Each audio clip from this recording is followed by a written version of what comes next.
position sur cette polémique qui se passe aujourd'hui concernant les minarets, les burqas et les voiles de l'école? Donc une nouvelle polémique. Je crois qu'on a le droit tous les 6 mois à une polémique. Ça devient lassant et fatigant pour nous, citoyens musulmans d'Occident.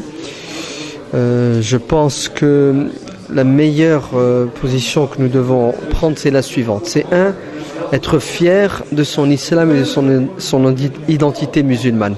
On n'a pas à nous complexer à cause de toute cette pression médiatique, à cause de tous ces dires sur notre religion et sur nous-mêmes. Deuxièmement, je pense qu'il ne faut pas relever. Ces polémiques sont des tempêtes qui vont passer. La première a commencé en 79 avec la révolution iranienne, le Tchador. Ça fait 30 ans, on est toujours vivant. Cette polémique, elle va passer, on restera vivant.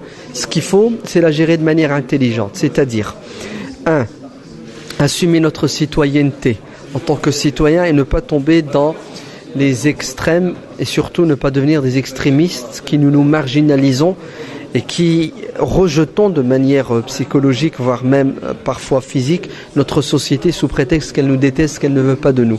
Moi, je pense que ces gens qui créent ces polémiques et qui les entretiennent sont une minorité dans la minorité des minorités qui ont des comptes à régler, non pas avec l'islam, mais je pense avec toute autre minorité visible, qui ont un problème avec toute religion et non pas seulement l'islam.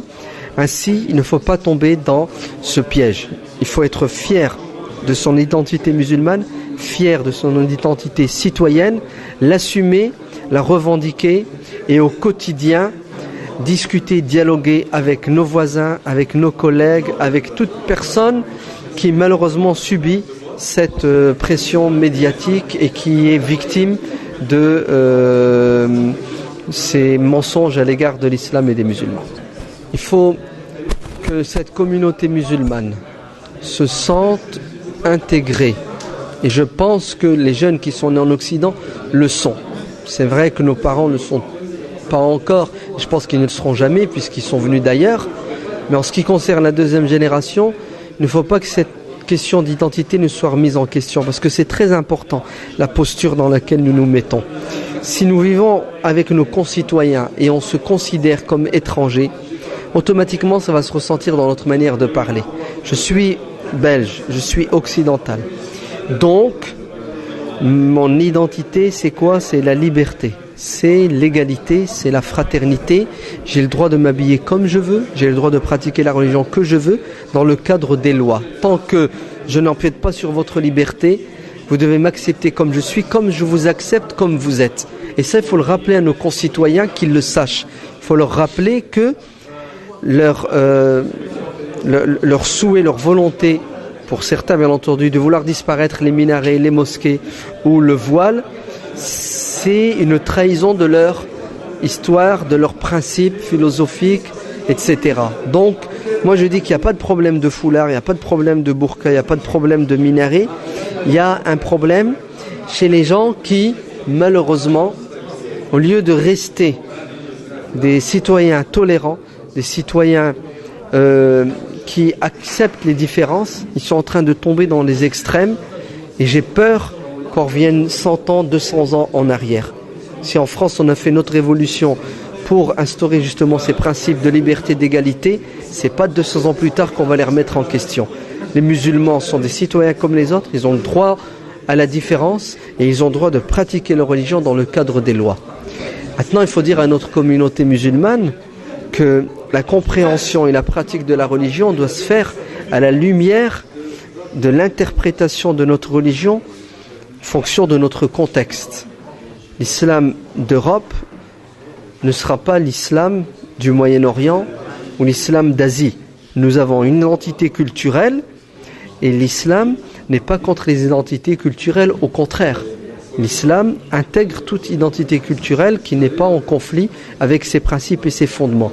C'est pour ça que je dis que les jeunes musulmans et les musulmans d'Europe doivent être des musulmans européens occidentaux.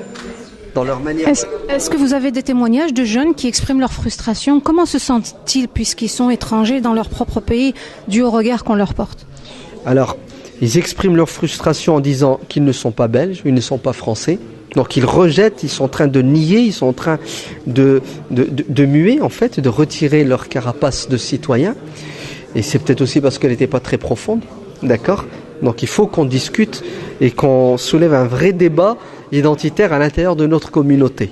Certains disent je suis belge, et puis quand on gratte un peu, on voit qu'ils sont belges dans les papiers, et puis quand ils le disent, mais au fond d'eux-mêmes, je pense qu'ils n'ont pas encore cette fibre qu'a le belge qui est belge depuis des siècles.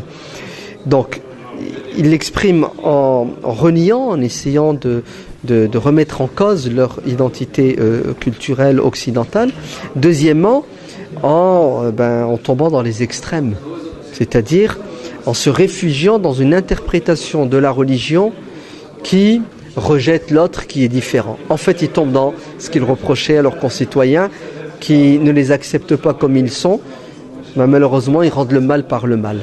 Alors que, moi je dis qu'il ne faut pas tomber dans la pression, il ne faut pas tomber dans ce piège. On est occidental, fier de l'être, tout en restant musulman et fier de l'être, donc on va vers l'autre, on dialogue avec l'autre, on échange avec l'autre et on accepte l'autre comme il est. Et même, j'irai plus loin, on essaie de décrisper l'autre. Et pour le décrisper, il faut le dialogue et il faut le bon comportement. Une dame me disait qu'elle était choquée parce qu'elle était professeure de français d'un barbu qui refusait de lui serrer la main. Que pouvons-nous dire à cette dame qui dit « Vous êtes citoyen, mais vous ne faites pas comme nous » ? On dit qu'elle a raison. Il est citoyen, il ne fait pas comme elle. Nous sommes citoyens, on ne fait pas comme vous. Mais on va lui renvoyer la remarque. Vous êtes citoyenne et vous ne faites pas comme nous. Donc, on a vraiment un problème avec certains de nos concitoyens qui n'acceptent pas la différence, qui veulent le conformisme, qui veulent que nous soyons des citoyens comme ils pensent, comme ils veulent, comme ils le souhaitent. Et ça, c'est pas possible. Chaque être humain a sa particularité, que ce soit au niveau philosophique, identitaire, culturel, vestimentaire. Donc, moi, je renvoie l'ascenseur en leur disant, vous avez un problème avec quoi? Avec l'autre qui n'est pas comme vous. Vous allez tomber dans le fanatisme et le rejet de l'autre, comme ça a été le cas il y a 200 ans avec d'autres minorités religieuses ou philosophiques. Deuxièmement, je dis à mes frères musulmans que il y a dans cette religion, alhamdoulilah, assez de souplesse. Il y a assez d'avis que nous devons adopter qui vont nous permettre justement d'être intégrés dans notre société pour éviter le conflit, pour éviter la crispation. Donc j'invite nos jeunes musulmans à écouter et à apprendre leur religion de la bouche des savants et des prédicateurs musulmans occidentaux et non pas étrangers qui ne connaissent pas notre réalité et qui ne vivent pas au quotidien avec nous et qui n'ont pas non plus connaissance des sentiments de nos concitoyens. Et moi je dis qu'il ne faut pas heurter les autres, ça ne sert à rien. Il ne faut pas aller au conflit vers les autres. Il faut faire des concessions lorsque c'est possible et lorsque ces concessions ne sont pas fondamentales. Pourquoi ? Parce que la paix sociale, l'échange fraternel entre les citoyens est beaucoup plus important que certaines pratiques qui ne sont pas fondamentales dans notre religion. On doit avoir le souci des priorités, le souci des urgences pour éviter des conflits dont on n'a pas besoin.